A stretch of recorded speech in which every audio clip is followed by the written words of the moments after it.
A young frog lived with his widow mother in a large home. A rascal and a troublemaker, he never listened to his mother and caused her much grief and embarrassment. If his mother said, "Go play on the hillside," he went to the seashore. If she said, "Go to the upper neighborhood," he went to the lower. If she said, "Do this," he did that. Whenever she said, he did the opposite. "What am I going to do with that boy?" She moaned to herself.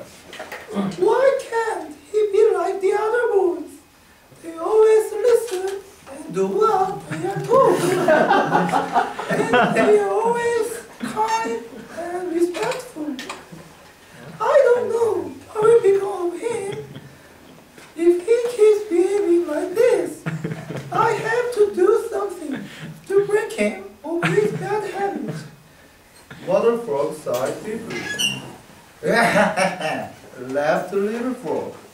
"Hush your mumbling. You don't have to worry about me.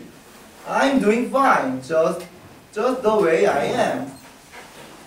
"Is that so?" said the Mother Frog. "Then why can't you croak properly? You don't even sound like a frog. Let me teach you." With a smile, she puffed herself up and let out aloud. "Giggle, giggle. Now you try." Grinning broadly, little frog puffed himself up and let out a loud "Gurgit, gurgit." "Why, you impudent little rascal! You are going to be the death of me." cried Mother Frog. "You will listen to me if you know what's good for you. Now you..." "Gurgit, gurgit," called little frog, hopping away. Day after day, Mother Frog scolded her young son, but he continued to do as he wished, and just the opposite of what she said. She fretted and worried so much about him, and she became ill. Still, he continued to misbehave. One day, she called him to her bedside. "My son," She said, "I don't think I will live much longer. When I die, please don't bury me on the mountain. Bury me beside the stream." She said this because she knew he would do the opposite of what she said. A few days later, Mother Frog died. Little Frog cried and cried. "Oh, my poor mother! I worried her so much by misbehaving. Why I didn't listen to her?" She scolded himself. "Now she's gone. I killed her!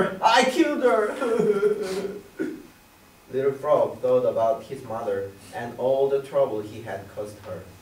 Then he told himself, "I always did the opposite of what Mother said because it was fun. But this time, I will do exactly what she told me to do." So Little Frog buried his mother beside the stream, even though he did not think it was very wise. A few weeks later, there was a storm. It rained so much the stream overflowed its banks. Little Frog could not sleep for worrying that his mother's grave would be washed away. At least he went to the grave to keep watch. In the pouring rain, he said, crying over and over, "Gaggle, Gaggle, please don't wash my mother away." And that is what he did every time it rained. And ever since then, Green Frog have cried "Gaggle, Gaggle" when it rains. Thank you.